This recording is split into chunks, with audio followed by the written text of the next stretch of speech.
आप सभी को मेरा प्रणाम। मैं हूं आपके साथ हर्ष भारद्वाज। ठीक 11 बज गए हैं। जीके 24/7 न्यूज देख रहे हैं आप। मुद्दे की बात में आपका बहुत बहुत स्वागत है, क्योंकि ठीक 11 बजते हैं तो मुद्दे की बात लेकर आपके सामने हाजिर हो जाते हैं। क्योंकि आज बात करेंगे सिविल कोड पर हो रहे संग्राम की, क्योंकि आज एक व्यक्ति ने यह बोल दिया कि बीजेपी का अंतिम संस्कार हो जाएगा अगर सरकार सिविल कोड लेकर आएगी। वो व्यक्ति कौन है, आपको सिलसिलेवार ढंग से बताते हैं। दरअसल सिविल कोड को लेकर एक बार फिर से सियासी संग्राम शुरू हो गया है और इत्तेहाद-ए-मिल्लत काउंसिल के चीफ मौलाना तौकीर रजा ने यूसीसी को लेकर केंद्र की मोदी सरकार पर बड़ा हमला बोल दिया।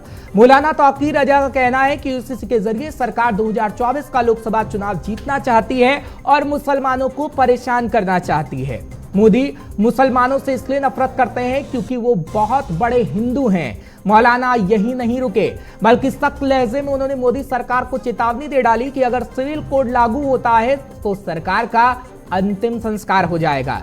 उन्होंने कहा कि मुझे यूसीसी पर नहीं बल्कि सरकार की नीयत पर शक है, इनकी मंशा साफ नहीं है। ये सिर्फ मुसलमानों को परेशान करने के लिए यूसीसी ला रहे हैं। बहुत से लोग और बहुत से कबायली इसके विरोध में हैं, लेकिन मुखालफत मुसलमान करेगा और जब मुसलमान विरोध करेगा तो बीजेपी को इसका फायदा होगा। ये भी साहब कहते हुए नजर आए। मौलाना के बयान ने एक बार फिर से सियासी बवंडर को जन्म दे दिया है, जो फिलहाल थमता नजर नहीं आ रहा है।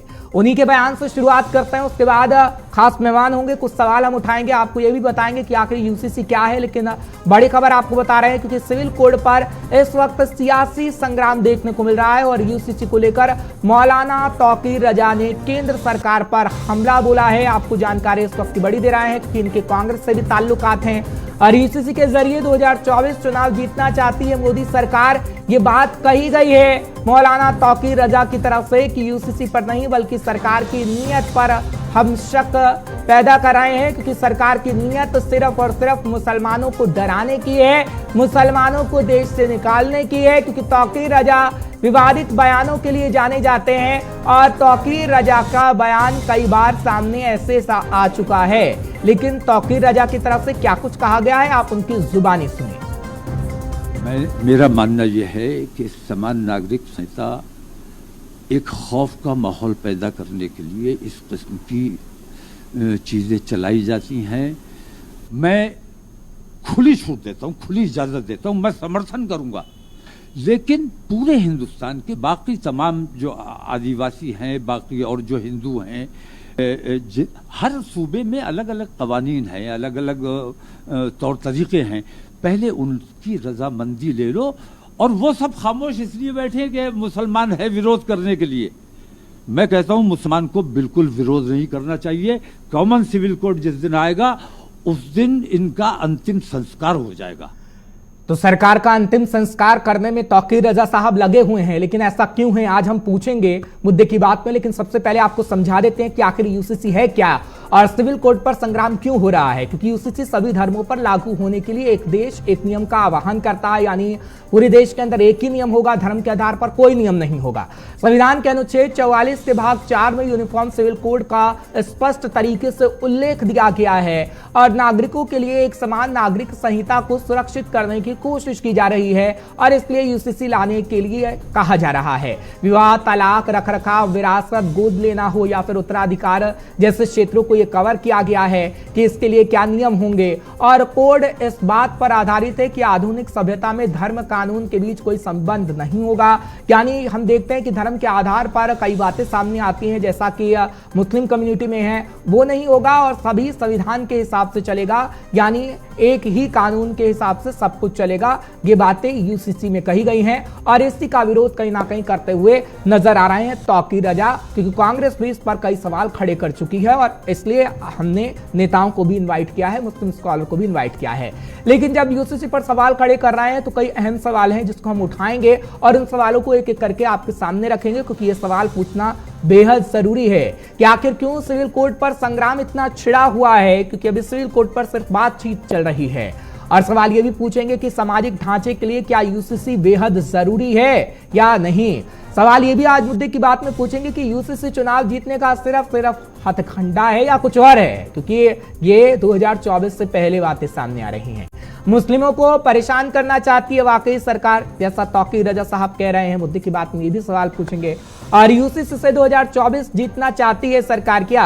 आज ये भी हमारा सवाल रहेगा, क्योंकि तौकीर रजा साहब बार बार ये कह रहे हैं कि 2024 से पहले कोशिश करेगी बीजेपी कि यूसीसी को लाने की बात कही जाए, यूसीसी को लाया जाए, लेकिन सिर्फ और सिर्फ मुसलमानों को परेशान करने की बात होगी और मुसलमान इसका विरोध करेगा तो इसका सीधा सीधा फायदा बीजेपी को होगा। ये तौकीर रजा साहब की तरफ से कहा गया है। अच्छा, अब बात हम कांग्रेस की क्यों कर रहे हैं? क्योंकि आपको याद होगा कि तौकीर रजा साहब किस तरीके से एक मंच पर मौजूद थे, अजय कुमार लल्लू थे, कांग्रेस के कई बड़े नेता थे, तब भी मोदी सरकार पर निशाना साधा गया था। कांग्रेस के इनके लिंकअप और बातें कहीं ना कहीं मुसलमानों के पक्ष में तो होती हैं, लेकिन अपनी जुबान से हमेशा जहर उगलने का काम ही करते हैं, चाहे फिर सीएम योगी आदित्यनाथ के लिए हो या प्रधानमंत्री नरेंद्र मोदी के लिए हो या फिर सरकार के लिए हो। और हमारी सरकार जो इस वक्त सत्ता में है वो बीजेपी की है, प्रधानमंत्री नरेंद्र मोदी इस वक्त सत्ता पर विराजमान है और उनके लिए ये कहा जा रहा है कि उनका अंतिम संस्कार हो जाएगा अगर सिविल कोड की बात सामने आएगी, क्योंकि इसकी मुखालफत होगी और लोग सड़कों पर निकलेंगे। लेकिन क्या वाकई ऐसा होगा? नहीं होगा। आज मुद्दे की बात में हमारा यही अहम सवाल है। इन सवालों को लेकर आज हम एक बार फिर से सामने आ गए हैं। इन सवालों को हम पूछेंगे क्योंकि थोड़ी देर में मेरे साथ खास मेहमान होंगे और उन खास मेहमानों से ये भी पूछेंगे कि क्या संविधान बड़ा है या फिर कोई धर्म बड़ा है। तीन खास मेहमान इस वक्त मेरे साथ जुड़े हुए हैं। आलोक वस्ती हैं, प्रवक्ता हैं बीजेपी से। आलोक जी, बहुत बहुत स्वागत कर रहा हूं आपका, एक बार फिर से आप मेरे साथ जुड़ रहे हैं। डॉक्टर उनेश यादव जी हैं, प्रवक्ता हैं कांग्रेस पार्टी के। उनेश जी, बहुत बहुत स्वागत कर रहा हूं आपका, एक बार फिर से आप मेरे साथ जुड़ रहे हैं। हाजी नाजिम खान साहब हैं, मुस्लिम कॉलर हैं। हाजी साहब, आपका भी बहुत बहुत शुक्रिया, आप एक बार फिर से मेरे साथ जुड़ रहे हैं। सबसे पहले मैं आप ही के पास आ रहा हूं। हाजी साहब, आप मुस्लिम स्कॉलर हैं, क्या कहेंगे? सबसे पहले इस बात का जवाब दीजिएगा, कोई धर्म बड़ा है देश के अंदर या संविधान बड़ा है? सबसे बड़ा तो हमारा संविधान ही बड़ा है देश में। और जो आपने धर्म वाली बात कही है, धर्म कोई भी बड़ा नहीं होता, सिर्फ संविधान और देश ही बड़ा है इस मुल्क के अंदर। अगर बात बार बार अगर ये कही जाए कि धर्म बड़ा, धर्म कभी बड़ा नहीं होता, लेकिन संविधान की धज्जियां उड़ाने के लिए भाजपा सरकार हमेशा कोई ना कोई ऐसा प्रोपेगेंडा चला देती है जहां पर एक मुस्लिम समाज को टारगेट कर दिया जाता है। कभी था केरल स्टोरी के नाम पे, कभी कश्मीर फाइल के नाम पे, कभी 72 होरों के नाम पे। क्या मुस्लिम समाज को ही टारगेट करने का टेका भाजपा सरकार ने ले रखा था? सर, ये देश जो है संविधान से ही चलेगा।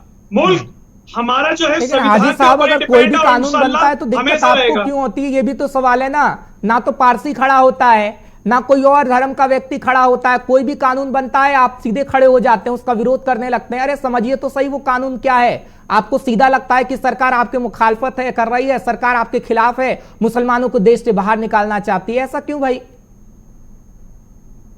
देखिए हर से जो भी कानून बनाया जाता है वो सिर्फ और सिर्फ मुसलमान विरोधी कानून बनाया जाता है। अभी आपने देखा होगा जो एक बार वजीर आजम ने किसानों के आंदोलन को लेकर एक कानून बनाया गया था, फिर उसका बाद में क्या हुआ था, वापसी ले लिया गया। क्या हुआ? देश को नुकसान हुआ ना। उसी तरीके से वो बात अलग है, आप कहां ले गए किसान आंदोलन पर? वो कानून अलग था। मैं इस कानून की बात कर रहा हूं जहां पे आप 4 शादियां कर सकते हैं, बेटे को 2 गुनी संपत्ति दे सकते हैं, लेकिन बेटियों का कोई अधिकार नहीं होता है। मैं उसकी बात कर रहा हूं। आप सुनेंगे तभी मैं बताता हूं। हाजी साहब रुक जाइए, हाजी साहब रुक जाइए। मैंने सिर्फ इतना सवाल किया, ये कोई कृषि कानून नहीं है। मैं उस कानून की बात कर रहा हूं जिसमें आपके अंदर 4 शादियां आप कर सकते हैं, बेटियों को आप अधिकार देते नहीं, बेटों को 2 गुनी संपत्ति आप दे सकते हैं। ऐसा क्यों भाई?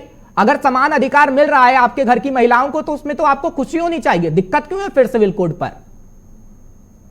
हर्ष जी, देखिए मेरे इस्लाम के अंदर बेटियों को भी बड़ा सम्मान दिया गया, बराबर का हक दिया गया, इसमें बताने की जरूरत नहीं है।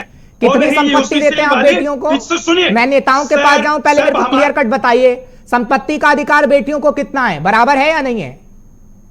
है या नहीं है बराबर? मेरे इस्लाम के अंदर बेटियों को, सुनिए सर, मेरे इस्लाम के अंदर मुस्लिम बेटियों को बराबर का हक दिया गया है। जितना बेटे को हक है उतना बेटियों को भी है। इसमें बताने वाली बात नहीं दिया गया सर। यूसीसी के बात कर रहे हैं आप, बेटे को 2 गुनी संपत्ति आप लोग देते हैं, बेटी को कोई अधिकार नहीं है। उसके बाद आप कहते हैं कि बराबर का अधिकार हम दे रहे हैं। टीवी डिबेट में बैठकर झूठ मत बोलिए सर, हम भी थोड़ा पढ़ के आते हैं, उसके अनुसार ही आपसे सवाल पूछते हैं। ठीक है, अच्छा ठीक है। अब मैं एक सवाल ले लेता हूं नेताओं से, फिर आपके पास आता हूं सर।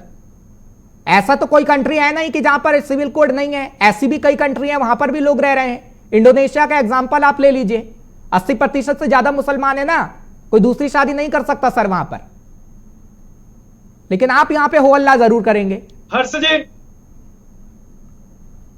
जी देखिए, बात जब यूसीसी वाली आ रही है तो ये बताइए, मुस्लिम समाज को लेकर जो ये कानून बनाया जा रहा है बाबा, क्या इसका नुकसान क्या हिंदू समाज को नहीं होगा? जिनके जो आरक्षण की श्रेणी में आ रहे, क्या उनका आरक्षण नहीं जाएगा? सर ये किस तरीके का कानून है? एक भेदभाव वाला कानून है। लेकिन तौकीर रजा जी ने जो कहा है कि मुसलमान जितना बोलेगा उतना फायदा बीजेपी को होगा, ये चाहते हैं कि मुसलमान इसके खिलाफ बोले। तो अगर ये बिल्कुल बढ़िया करके कानून लेकर, तो उसको आप ही तो बोल रहे हैं टीवी डिबेट में, आप तो पूरा खिलाफ ही बोल रहे हैं। तौकीर रजा साहब कह रहे हैं कि मुसलमानों को नहीं बोलना चाहिए, आप तो हो हंगामा कर रहे हैं टीवी डिबेट में, तो फायदा किसका? आलोक जी का फायदा है। आलोक जी तो मुस्कुरा रहे हैं बैठ के कि भैया जो चाहिए था वो मिल गया। हर्ष जी अगर मैं अपने तथ्य अगर सामने रख रहा हूं, रखिएगा, तो ये बोलना हो गया। तथ्य रखिएगा सर, तथ्य रखिएगा। मैं तथ्य रखने का पूरा मौका आपको दूंगा सर, लेकिन मैं चाहूंगा कि आप महिलाओं को भी अधिकार दें, सबको अधिकार दें और यूसीसी से ना डरें। लेकिन बीजेपी के पास चलता हूं, फिर अरुण जी के पास जाऊंगा। आलोक जी, आपके लिए तो खुशी की बात है, तौकीर रजा साहब कह रहे थे कि भैया मुसलमान हो हल्ला करेगा यूसीसी पे, जिसका फायदा बीजेपी को होगा, और सीधा सीधा आपको फायदा तय है। देखिए, हिंदुस्तान में मुसलमानों ने सबसे बड़ा काम किया है, तो वो है कि उसने अपनी महिलाओं को बच्चा पैदा करने की मशीन समझा है और दबा कर रखा। हमने उसको 3 तलाक से मुक्ति दिलाई। उस पर नाजिम खान बड़े नाराज थे कि हमारा मुस्लिम पर्सनल, हमारी जो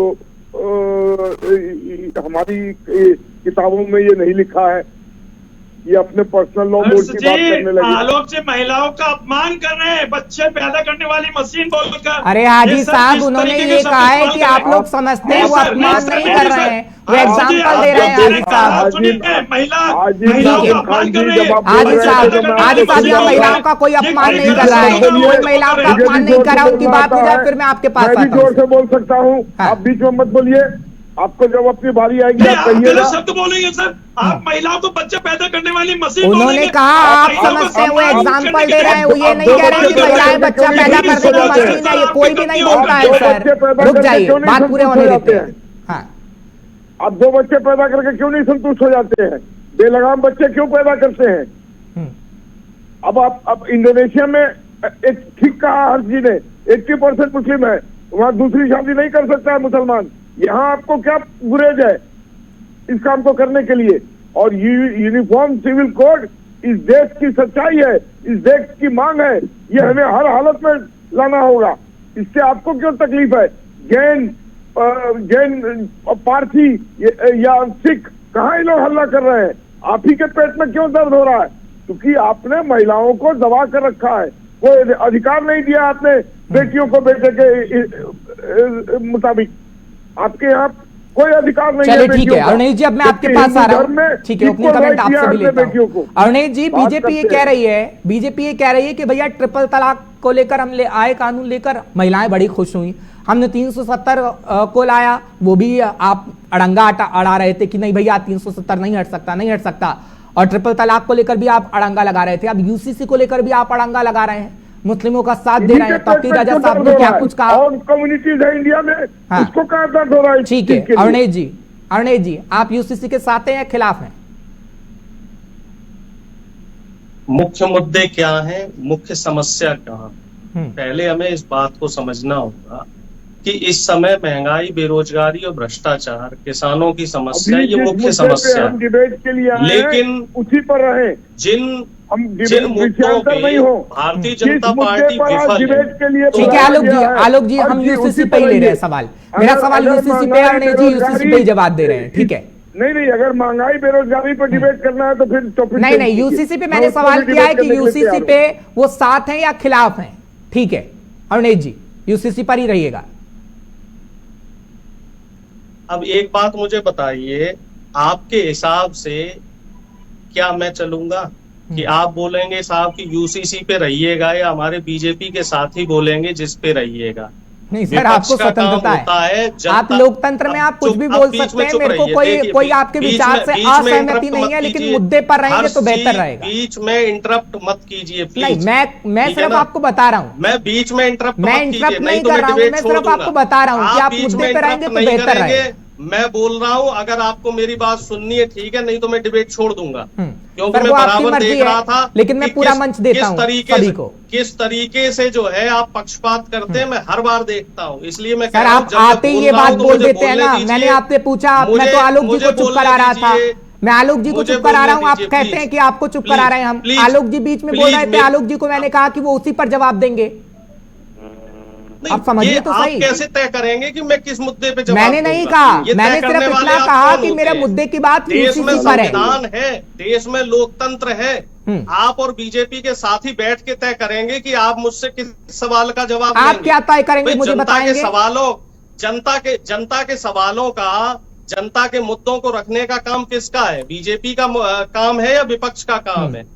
इस समय मुझे ये बताइए कि अब आप मेरे सवाल का जवाब नहीं देना चाहते कि यूसीसी पे साथ है या नहीं? अहम मुद्दे पे चर्चा नहीं होगी, अहम मुद्दे पे सरकार बात नहीं करेगी। सरकार बात करेगी हिंदू मुस्लिम पे, सरकार बात करेगी मंदिर मस्जिद पे, सरकार बात करेगी बजरंगबली पे और अजान पे। सरकार कभी महंगाई पे बात नहीं करेगी, सरकार कभी बेरोजगारी पे बात नहीं करेगी, सरकार किसानों की समस्या पे बात नहीं करेगी, सरकार जो बेटियां न्याय मांग रही हैं उन पे बात नहीं करेगी, क्योंकि इन मुद्दों में सरकार आलोक जी एक मिनट रुक जाइए, बात को पूरा होने दीजिए। सरकार सिर्फ राजनीतिक रोटियां ठीक है आलोक जी, पूरी बात होने देते हैं ना, फिर वो कहेंगे कि बीच में इंटरप्ट कर रहे हैं आप पूरी बात होने देते हैं। आलोक जी प्लीज, रिक्वेस्ट है आपसे। सरकार सिर्फ और सिर्फ सांप्रदायिकता को बढ़ावा दे रही है, सरकार सिर्फ राजनीतिक फायदा देख रही है। ठीक है, सरकार का काम है जनता के लिए काम करना, जो जन सरोकार के जो मुख्य मुद्दे हैं उन मुद्दों पे काम करना।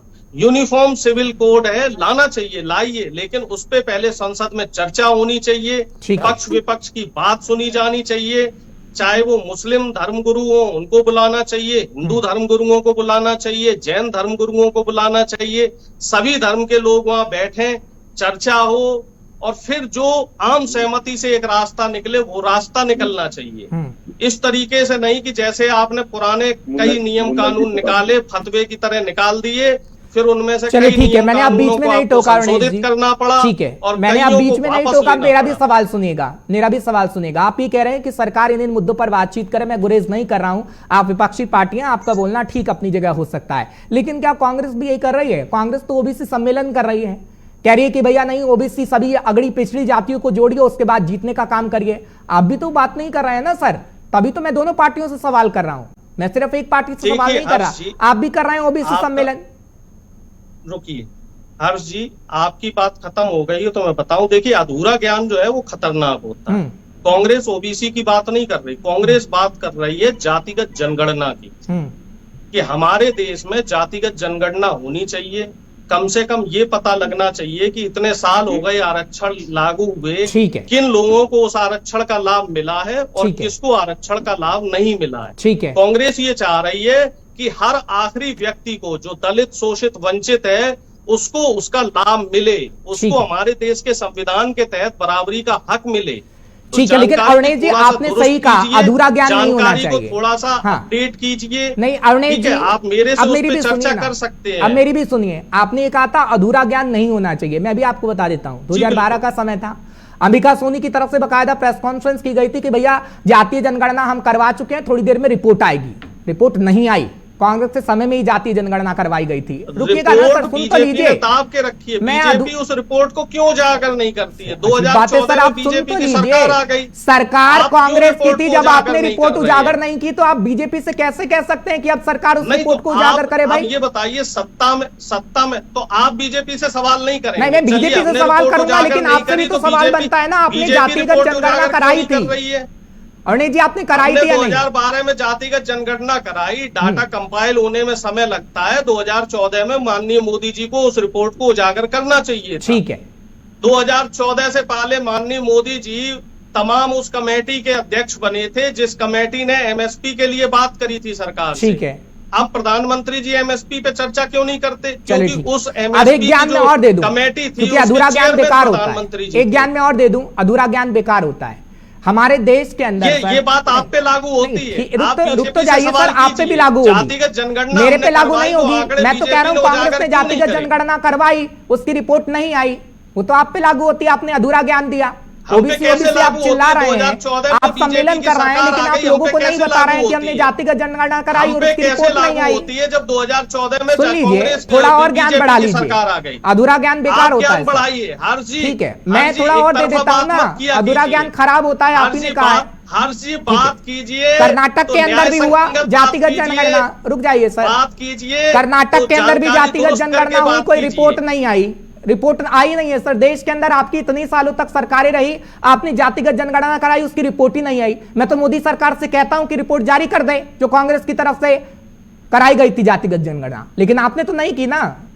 आपने कितने साल राज किया है? हमने जनगणना करवाई, लेकिन उसकी रिपोर्ट बीजेपी सरकार ने अभी तक क्यों नहीं उसको सामने आने दिया। और अब तो बीजेपी सरकार है ना, बीजेपी चले ठीक है। आलोक जी इसका जवाब दे दीजिए, फिर मैं यूसीसी पे आऊंगा। बीजेपी के लोग ठीक है, एक मिनट रुक जाइए सर, जवाब लेते हैं। आलोक जी मैं एक चीज पूछना चाहता हूँ, आपने ये हमारे कांग्रेस के साथी को अपना डिबेट का एजेंडा सेट करने के लिए बुलाया है, या जो एजेंडा आपका नहीं, वो सेट कर लेते हैं अपना एजेंडा, वो अपना एजेंडा खुद ही सेट कर लेते हैं सर। मैं नहीं बुलाता हूं ना आपको ना इनको अपना एजेंडा सेट करने के लिए, मेरा अपना एजेंडा है यूसीसी। ये अधिकार नहीं है हम में से किसी को कि आप डिबेट पे आके अपना एजेंडा सेट कर लें। तो मैं भी बहुत सी चीज में एजेंडा सेट कर लूंगा। ठीक है आलोक जी, बस एक सवाल का जवाब दे दीजिए। आप तय नहीं करेंगे जातिगत जनगणना पर। ठीक है अरुणेश जी, एक मिनट रुक जाइए। अरुणेश जी एक मिनट रुक जाइए। अरुणेश जी रुक जाइए ना सर। आलोक जी इस सवाल का जवाब दीजिए, फिर मैं यूसीसी पर जवाब लूं। वो कह रहे हैं कि जातिगत जनगणना हमने करवाई, आज तक रिपोर्ट नहीं आई, लेकिन वो मोदी सरकार रिपोर्ट को दे दे। इन्होंने जातिगत जनगणना करवाई तो इन्होंने रिपोर्ट सार्वजनिक क्यों नहीं किया? उसमें त्रुटियां आप कर दीजिए।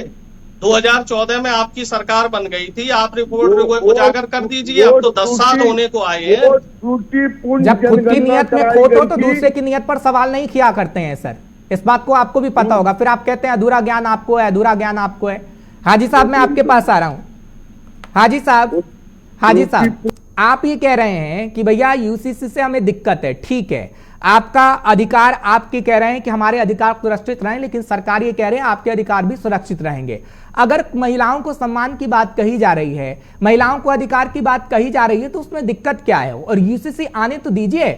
अभी ये कहा जा रहा है कि यूसीसी के लिए तैयारी हो रही है, उससे पहले इतना हो हल्ला क्यों?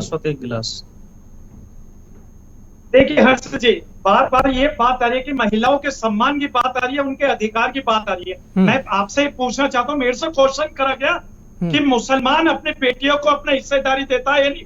मैं भी आप भाजपा कितना प्रतिशत देता है सवाल करना चाहता हूँ। सुनिए बेटों को कितना प्रतिशत, बेटी को कितना प्रतिशत, सर क्लियर करिए ना। सवाल सुनेंगे तो पता चलेगा। नहीं मैं सुन रहा हूँ, आप सवाल सुनेंगे तो पता चलेगा। बेटी को कितना प्रतिशत, बेटे को कितना प्रतिशत, हिंदू बेटियों को क्या, बेटी को कितना प्रतिशत, बेटों को कितना प्रतिशत दिया जाता है? बेटी को कितना प्रतिशत, बेटी को कितना प्रतिशत? मैंने बड़े ध्यान से सुना। हाँ हर्ष जी आपने सवाल किया, मैंने बड़े ध्यान से सुना। बेटी को कितना प्रतिशत, बेटे को कितना प्रतिशत, पहले ये बताइए आप। माँ का कितना संपत्ति में अधिकार होता है, पहले ये बताइए आप। सर ये बताइए, हिंदू समाज देता है और दूसरी बात जो आप हिंदू समाज की बात मत करिए, पहले बताइए महिलाओं को कितना परसेंटेज देते हैं आप संपत्ति में? सर कितना परसेंटेज देते हैं, कितना परसेंटेज देते हैं सर? ये बताइए कितना परसेंटेज देते हैं भाई? आप ही कह रहे हैं बेटे बेटियों का अधिकार बराबर है, तो परसेंटेंटेज बताइए ना, कितना संपत्ति का अधिकार आप बेटों को देते हैं, कितना बेटियों को देते हैं, कितना देते हैं? बेटे को कितना प्रतिशत है? सर इस्लाम में बेटों को कितना प्रतिशत है? बेटों को कितना प्रतिशत है?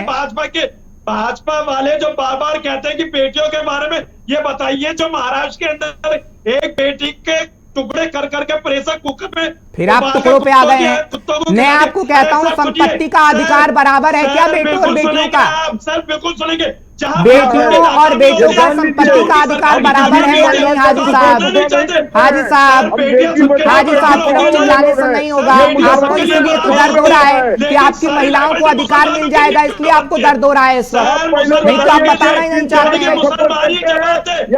मुसलमानी से और जुल्म के जवाब में मुसलमान देते सर। सर ये बात पूरी सुनिए, यूसीसी आपको लागू कर रहे हैं यूनिफॉर्म सिविल कोड आने दीजिए। ये बताइए कितने बेटियों एक एक करके नहीं है आपके राज्य में? यूसीसी ये बताइए बेटियों का बलात्कार होने के बाद हिंदुस्तान के संविधान के और आप मुस्लिम नप जाएंगे।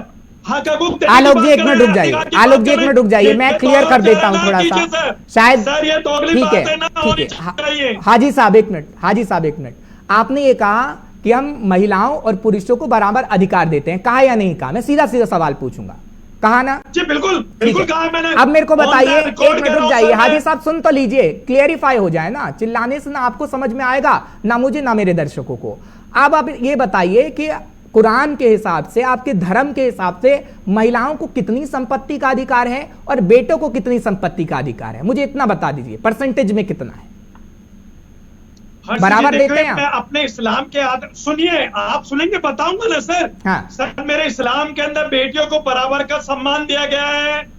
मैंने सम्मान की नहीं, अभी संपत्ति की बात कर रही है। सर सम्मान के साथ अधिकार भी है, अधिकार भी है मेरे इस्लाम के अंदर। अगर मेरे इस्लाम के अंदर बेटे को जायदाद का इतना हिस्सा मिलता है तो बेटे को भी मिलता है सर। वो एक अलग अरे कितना मिलता है आप ये तो बताइए, के लिए क्या करता है, आप कितना मिलता है? अगर आप बेटी को 10% दे रहे हैं, बेटे को 90% दे रहे हैं तो इंसाफ नहीं है ना सर, तभी तो यूसीसी जरूरी है। मोदी के बाद में जब यूसीसी कायम हो, सर ये बताइए 100% दे रहा है क्या?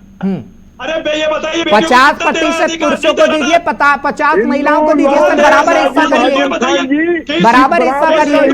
बेटी को अपनी संपत्ति का 50% दिया है। अच्छा इसलिए दर्द हो रहा है, इसलिए दर्द हो रहा है, इसलिए दर्द हो रहा है आपको कि आप 4 शादी नहीं कर पाएंगे, इसलिए दर्द हो रहा है आपको कि आप संपत्ति का अधिकार पूरा नहीं दे पाएंगे, इसलिए दर्द हो रहा है आपको, इसलिए दर्द हो रहा है। बराबरी का हक दिया है, क्या बात कर रहे हैं आप?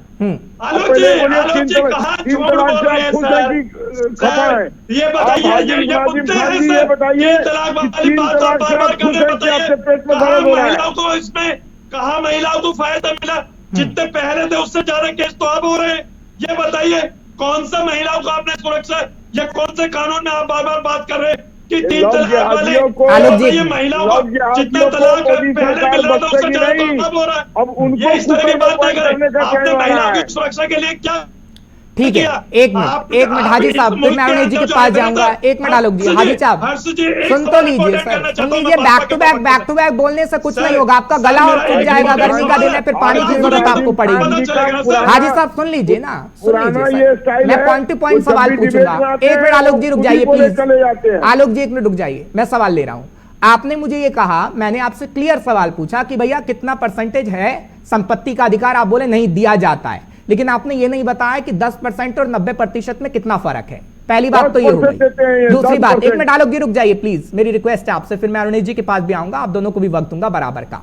अब मेरी दूसरी बात कि 4 शादियां आप में जायज हैं। अब यूसीसी ये कहता है कि नहीं भैया अगर एक भी है तो ठीक है। आप पड़ोसी मुल्क में ले लीजिए ना, 1961 का वर्डिक्ट देख लीजिए, मैं ज्यादा दूर नहीं जाता, पाकिस्तान के अंदर भी कहा गया है कि हाँ दूसरी शादी तब आपको करनी है जब पहली वाली में कोई कमी जी ये मुल्क जो है, रुक तो जाइए सर, एक मिनट सुन तो लीजिए, मैं फिर इंडोनेशिया में भी जाऊंगा। पाकिस्तान का एग्जाम्पल देंगे तो मैं सिर्फ आपको एग्जाम्पल अलग अलग देशों का दे रहा हूँ, भारत के अंदर मैं आपको एग्जाम्पल अलग अलग देशों का दे रहा हूँ। हाजी साहब आप सुन नहीं रहे हैं, फिर एग्जाम्पल तो लीजिए, सिर्फ एग्जाम्पल है। अगर देश के अंदर, एक मिनट सुन तो लीजिए सर, सुन तो लीजिए, सुन तो लीजिए। हाजी साहब पहला ही सवाल, हाजी साहब जो हमारा पक्का दुश्मन, हाजी साहब पहले सुन तो लीजिए, चिल्लाने से नहीं होगा ना, चिल्लाने से नहीं होगा हाजी साहब, चिल्लाने से आप गलत साबित होंगे, चिल्लाने से आप गलत साबित होंगे, सुन तो लीजिए, चिल्लाने से आप गलत साबित होंगे। मेरी बात सुनिए, मेरी बात सुनिए, मैंने सिर्फ एग्जाम्पल दिया और मैं आपको सिर्फ इतनी बात पूछ रहा हूँ। आपने प्रोग्राम की शुरुआत में कहा कि हम संविधान को मानते हैं, मेरा संविधान सबसे ऊपर है, आपने यही बात कही हाजी साहब, आपने यही बात कही संविधान सबसे ऊपर है। हाजी साहब मेरी आवाज आपको मिल रही है? मैं बोल रहा हूं संविधान सर्वोपरि है। संविधान सर्वोपरि है तो संविधान के हिसाब से अगर यूसीसी आएगा तो आपको दिक्कत क्यों होगी? देखिए हर्ष जी, हम संविधान को मानने वाले हैं और जो हमारे अपने इस्लामिक कानून है, जो एक हमारा अपना, तो सर वो तो हमारा चलेगा, वो तो फिर आप कहिए कि हमारे लिए सबसे बड़ा धर्म है, संविधान नहीं है। आप कैसे सर, आप दोनों को कैसे सर्वोपरि कर सकते हैं? हमारे कानून मुस्लिमों पर लागू होते हैं सर, सर मुस्लिमों पर लागू होते वो कैसे? चलिए ठीक है, अब मुझे पॉलिटिक्स पे आने लागू नहीं दीजिए। होते। आपने ये मेरी मुल्क किसी बात का कहाँ जवाब तक नहीं चलेगा, दिया। सर? अब मैं अरुणेश जी के पास आता हूं, मैं पॉलिटिक्स पे इस पे चर्चा कर लेता हूं। आप तो मुस्लिम स्कॉलर हैं, किसी पार्टी से ताल्लुकात नहीं रखते हैं। अरुणेश जी, अब ये कहा जा रहा है विपक्षी पार्टियों की तरफ से, सिर्फ एक विपक्षी पार्टी का मैं जिक्र नहीं कर रहा हूं, सभी विपक्षी पार्टियां ये कह रही हैं कि 2024 नजदीक है, इसलिए सिविल कोड सामने आ रहा है। इससे पहले सिविल कोड का नामो निशान नहीं था, लेकिन अब हर एक राज्य में ये संकेत मिल रहा है और ये जानबूझ के किया जा रहा है। क्या कांग्रेस भी इसी बात को दोहराती है कि हाँ, ये सिविल कोड का जिन्न सिर्फ 2024 के लिए सामने आया है? फिर मैं आलोक जी के पास जाऊं। कोई दो राय नहीं, ये हम भी जानते हैं, आप भी भली भांति जानते हैं। जब जब चुनाव आता है तब तब हमारी बीजेपी के जो साथी हैं वो इसी तरीके के मुद्दे निकाल के लेके आते हैं और चुनाव जाने के साथ साथ ये चीजें खत्म हो जाती हैं। और जहां तक ये बेटा और बेटी की समानता का अधिकार है, तो इसमें कोई गुरेज नहीं है, चाहे कोई भी धर्म हो, कोई भी जाति हो। हमारे देश में अभी भी महिलाओं को जो सम्मान मिलना चाहिए, देखिए इस पे हम राजनीति ना करें, इस पे हम सिर्फ भावनात्मक रूप से सोचें।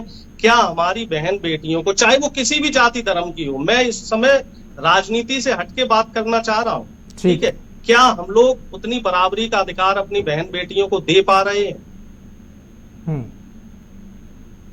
ठीक है सर, आवाज मिल रही है आपको? है हमारे समाज का वो कुछ ऐसा है कि अभी भी बेटियां उतना खुल के बाहर नहीं निकल पाती हैं। पढ़ाई में भी आप देख रहे होंगे उतना आगे नहीं आ पा रही हैं। तो हमें इस दिशा में भी सोचना चाहिए, हमें अपनी बेटियों को भी जो है प्रोत्साहित करना चाहिए। इसमें अरुणेश जी, मेरा यही तो कहना है, अरुणेश जी, मैं यही तो कहना चाहता हूं। देखिए हमारे समाज में ये था, पहले अगर कुरुपुत्रियां, सती प्रथा थी या कोई और प्रथा थी, वो धीरे धीरे खत्म होती गई ना। हमारे समाज ने धीरे धीरे उसे एक्सेप्ट किया। अगर कोई ऐसी कुरीतियां हैं कि भैया समान अधिकार नहीं दे रही हैं, तो हमारे संविधान के हिसाब से उसे चलना चाहिए, इसमें गुरेज क्या है? और मैं कहता हूं कि हर एक पार्टी उसे माने, हर एक धर्म का लोग उसे माने। देखिए मैं इसमें एक बात और जोड़ना चाह रहा हूं, आप नियम बना लें, कानून बना लें, चाहे कितने भी बड़े प्रस्ताव ले आए, लेकिन जब तक आम आदमी इसको अपनी दिनचर्या में शामिल नहीं करेगा। अभी भी देखिए बेटियों को पढ़ने का अधिकार है, लेकिन ग्रामीण परिवेश में जाके देखिए कितनी बेटियां पढ़ पा रही हैं। कहीं ना कहीं ग्रामीण परिवेश में अभी भी पिछड़ापन है। ठीक है आलोक जी, आपके पास आ रहा हूं। सरकार को इस पे भी काम करना पड़ेगा। ठीक है आलोक जी, अरुणेश जी कह रहे हैं कि ये जिन्न सिर्फ 2024 से पहले निकला है। आपने पहले भी एनआरसी की बात की थी, सीए की बात हुई थी, उसके बाद बड़ा हो हल्ला हुआ।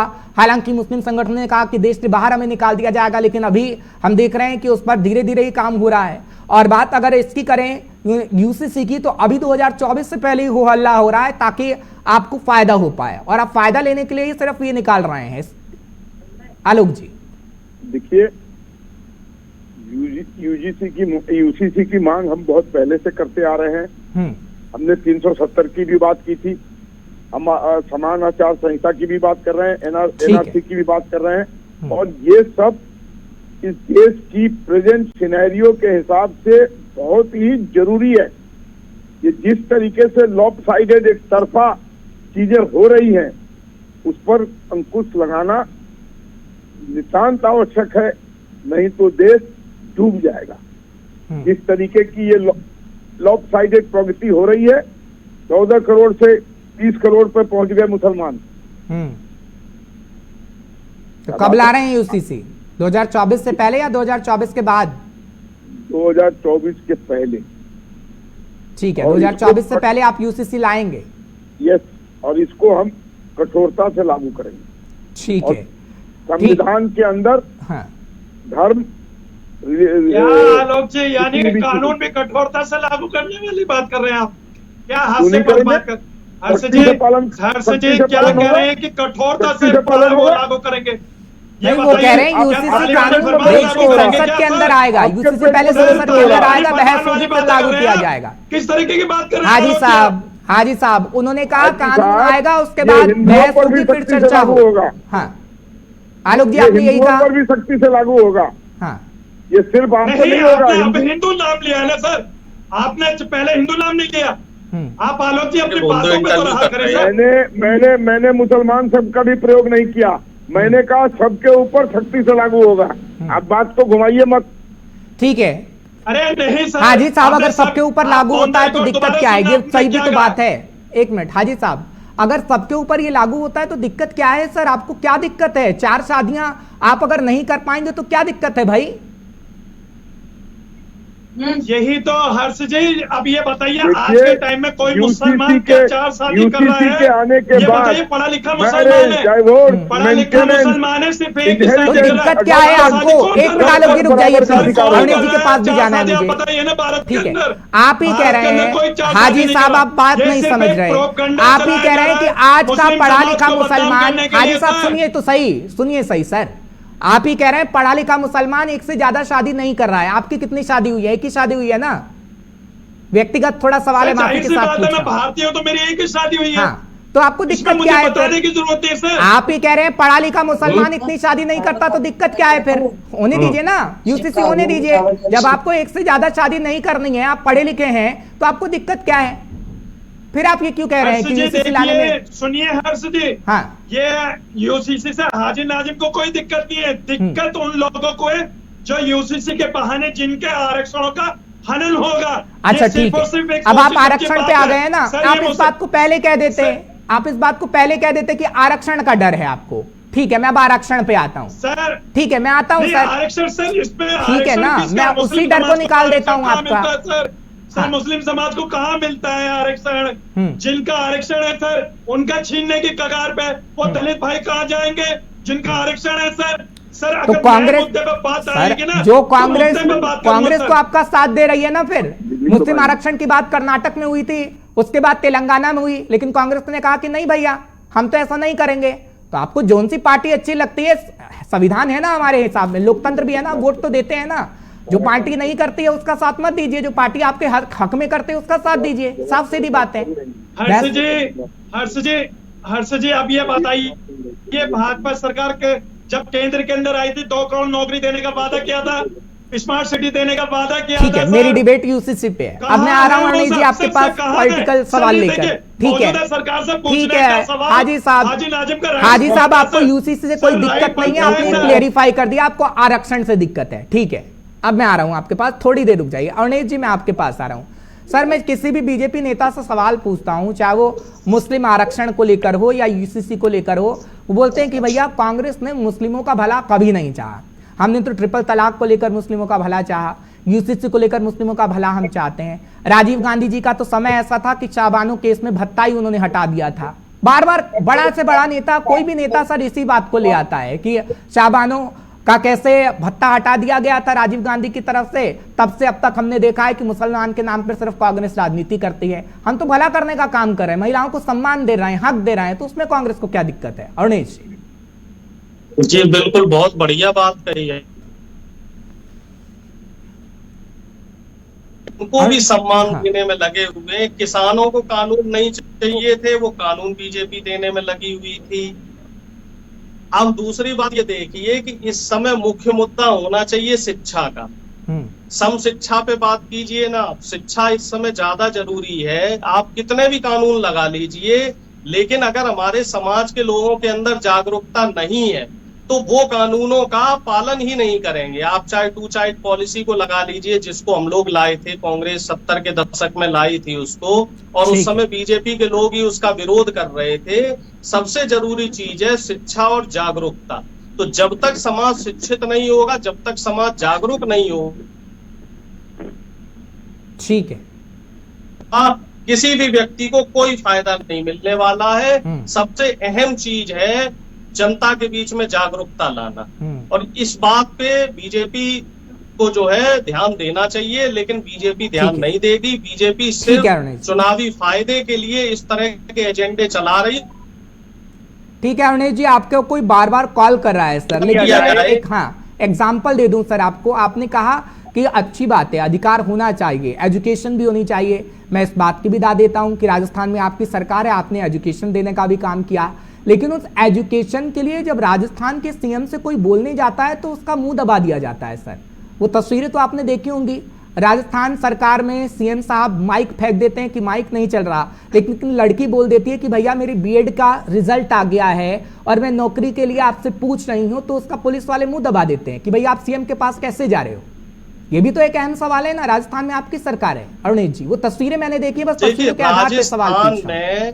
राजस्थान की मैं बात बताऊं, जितना जन सरोकार का काम इस समय राजस्थान सरकार कर रही है, चाहे वो राइट टू एजुकेशन एक्ट हो, चाहे वो राइट टू हेल्थ एक्ट हो, तमाम तरह की जो सुविधाएं दी जा रही हैं, 100 यूनिट बिजली फ्री दी जा रही है, तमाम जो सुविधाएं हैं वो राजस्थान सरकार इस समय दे रही है। मैंने मना किया ही नहीं है कि राजस्थान सरकार ने ये नहीं दिया। मैं सिर्फ इतना कह रहा हूं कि अगर एक बच्ची अपने अधिकार के लिए सीएम से बातचीत करना चाहती है तो 10 लोग उसका मुंह क्यों बंद कर देते हैं? नहीं, सीएम साहब को खड़े होकर बोलना चाहिए ना। मुंह बंद कोई नहीं कर रहा है, तस्वीरें हैं। मुंह बंद करने वाली बात है तो मुंह बंद तो पूरी दुनिया ने देखा है कि जंतर मंतर पे किस तरीके से 28 तारीख को पहलवानों का मुंह बंद किया गया, किस तरीके से पुलिस की उन्हें लाठियां मारी गई बहन बेटियों को। इस तरीके से आपने भी उस डिबेट को चलाया था। ठीक है सर, लेकिन मैं बस इतना चाहता हूं कि आप अपने स्टेट का जवाब दीजिए, फिर मैं बीजेपी के लीडर से उसका जवाब ले लूंगा जो आप पूछ रहे हैं। आप अपने स्टेट का जवाब देंगे तो मुझे खुशी होगी। आप कंपेयर कीजिए, कंपैरिजन डेटा निकालिए कि कौन नारी सम्मान की बात कर रहा है और कहां नारियों को अपमानित किया जा रहा है। आप देखिए ना चीजों को। प्रधानमंत्री उनसे बात नहीं करना चाह रहे हैं महिला पहलवानों से, हालांकि ये चर्चा का विषय नहीं है, ये मान रहा हूं, लेकिन जब महिला सम्मान की बात आ जाती है तो बीजेपी महिला सम्मान में आप देखिए कहां पे है।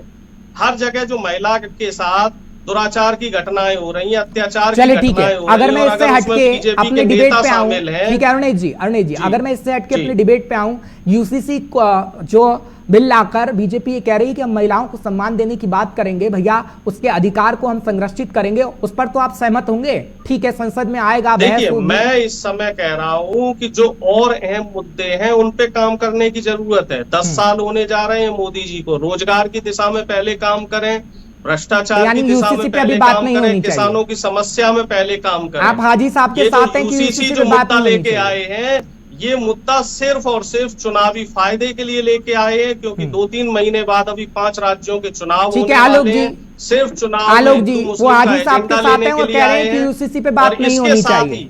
बस मैं एक बात और कह के अपनी बात खत्म करना चाह रहा हूँ। आरएसएस का मुखपत्र है ऑर्गेनाइजर, उसने साफ तौर पे कहा है कि 2024 के लिए हिंदुत्व का मुद्दा और मोदी जी का जो चेहरा है वो काम नहीं करेगा।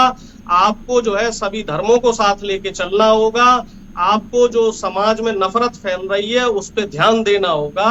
तो जो आरएसएस की तरफ से जो बीजेपी को हिंट मिल रहे हैं, तो बीजेपी उस पे काम करे, जनता के लिए काम करे तो ज्यादा वही बात बोलूंगा। इस तरीके से भी हिंट मिल रहे हैं, आचार्य प्रमोद कृष्णन हो, AK एंटनी साहब हो, बहुत सारे लोग कह रहे हैं कि भैया हिंदुत्व पे आइए, काम करिए, उस पर भी तो आप विचार करिए। जैसे बीजेपी को आरएसएस नसीहत दे रही है तो दोनों पार्टियों को नसीहत देते हैं ना भैया। आचार्य प्रमोद कृष्णम जी की अपना एक विचार है, उनका पूरा सम्मान है, लेकिन उनके पास का भी अपना अभी कोई ऐसी अथॉरिटी नहीं है। भाई देखिए, आचार्य जी अपने हिसाब से जो कह रहे हैं, क्योंकि आचार्य जी को अभी जो है पार्टी में कोई उनके पास कोई पद नहीं है अभी। अब वो अपने हिसाब से क्या कह रहे हैं, आपने नहीं दिया ना, वो तो आपने पद नहीं दिया, वो तो अभिलाषी थे पद के। ये तो आला कमान तय करेगा, मैं कौन होता हूँ? तो मैं कह रहा हूँ सर, वो तो अभिलाषी थे, आपने नहीं दिया। उन्होंने 1-2 बातें ऐसी बोल दी जो कड़वी आपको लग गई, आपने दिया ही नहीं पद। नहीं, देखिए आला कमान की बात कर, हमारी जो पार्टी है वो सभी धर्मों का सम्मान करती है, संविधान के हिसाब से चलती है।